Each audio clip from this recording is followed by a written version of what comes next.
केशीध्वज और खांडिक्य की कथा। श्री पराशर जी बोले, वे महापुरुषोत्तम स्वाध्याय और संयम द्वारा देखे जाते हैं। ब्रह्म की प्राप्ति का कारण होने से ये भी ब्रह्म ही कहलाते हैं। स्वाध्याय से योग का और योग से स्वाध्याय का आश्रय करें। इस प्रकार स्वाध्याय और योग रूप संपत्ति से परमात्मा प्रकाशित ज्ञान के विषय होते हैं। ब्रह्म स्वरूप परमात्मा को मांसमय चक्षुओं से नहीं देखा जा सकता। उन्हें देखने के लिए स्वाध्याय और योग ही दो नेत्र हैं। श्री मैत्रेय जी बोले, भगवान, जिसे जान लेने पर मैं अखिलाधार परमेश्वर को देख सकूंगा, उस योग को मैं जानना चाहता हूं, उसका वर्णन कीजिए। श्री पराशर जी बोले, पूर्व काल में जिस प्रकार इस योग का केशीध्वज ने महात्मा खांडिक्य जनक से वर्णन किया था, मैं तुम्हें वही बतलाता हूं। श्री मैत्रेय जी बोले, ब्रह्मन, ये खांडिक्य और विद्वान केशीध्वज कौन थे और उनका योग संबंधी संवाद किस कारण से हुआ था? पूर्व काल में धर्मध्वज जनक नामक एक राजा थे। उनके अमितध्वज और कृतध्वज नामक दो पुत्र थे।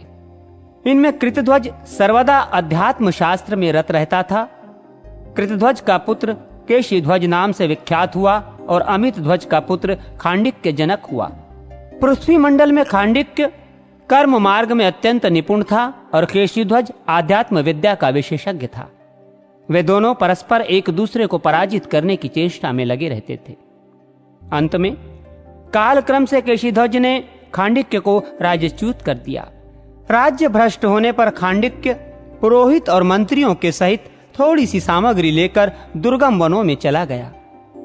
केशीध्वज ज्ञाननिष्ठ था, तो भी अविद्या कर्म द्वारा मृत्यु को पार करने के लिए ज्ञान दृष्टि रखते हुए उसने अनेकों यज्ञों का अनुष्ठान किया।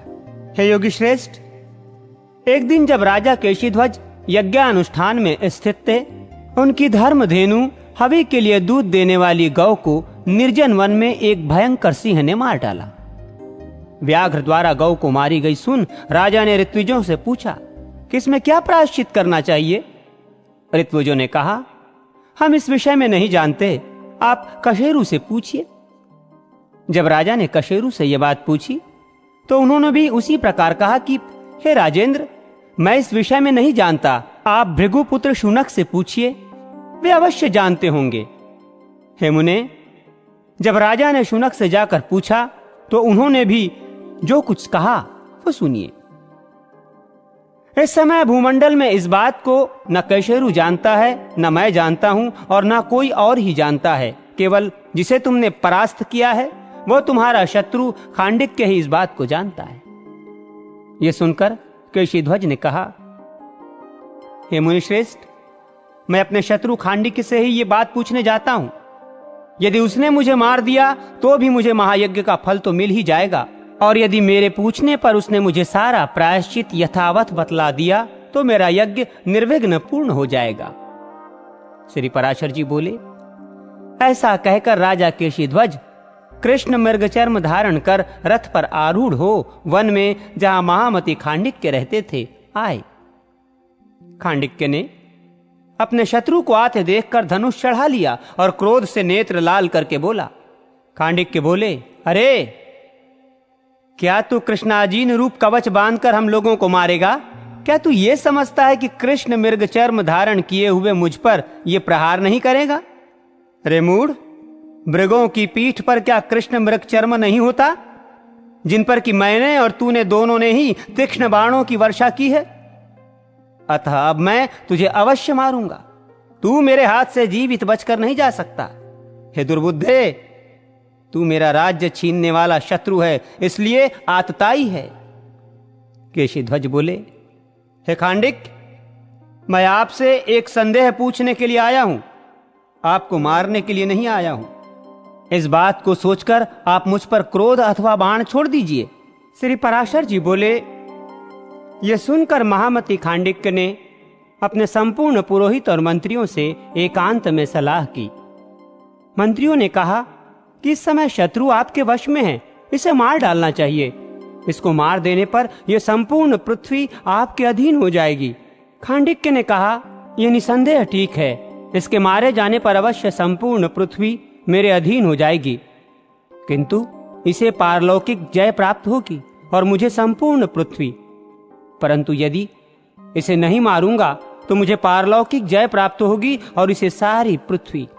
मैं पारलौकिक जय से पृथ्वी को अधिक नहीं मानता, क्योंकि परलोक जय अनंत काल के लिए होती है और पृथ्वी तो थोड़े ही दिन रहती है। इसलिए मैं इसे मारूंगा नहीं, ये जो कुछ पूछेगा बतला दूंगा। श्री पराशर जी बोले।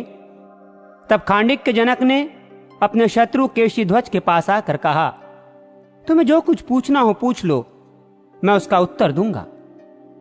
हे द्विज, तब केशीध्वज ने जिस प्रकार धर्मधेनु मारी गई थी वो सब वृत्तांत खांडिक्य से कहा और उसके लिए प्रायश्चित पूछा। खांडिक्य ने भी वो संपूर्ण प्रायश्चित जिसका कि उसके लिए विधान था केशीध्वज को विधि पूर्वक बतला दिया।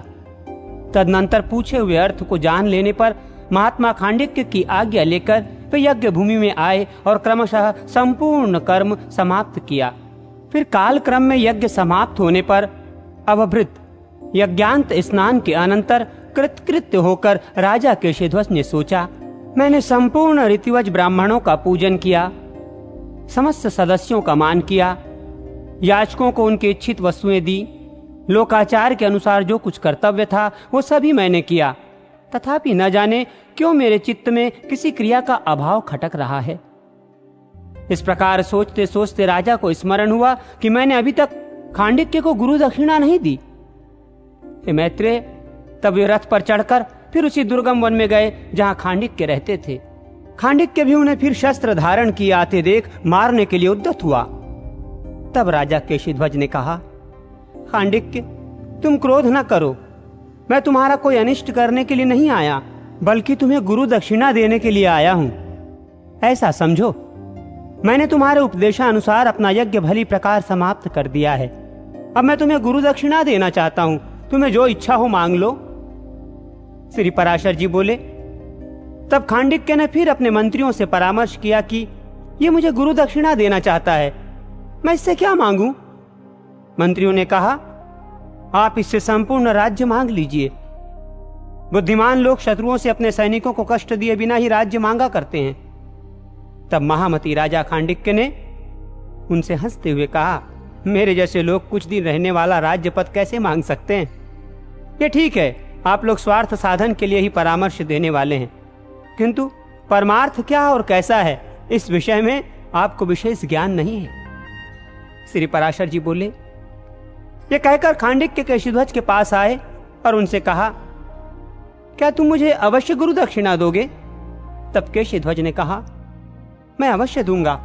तो खांडिक्य बोले, आप आध्यात्म ज्ञान रूप परमार्थ विद्या में बड़े कुशल हैं, सो यदि आप मुझे गुरु दक्षिणा देना ही चाहते हैं तो जो कर्म समस्त क्लेशों की शांति करने में समर्थ हो वो बतलाइए।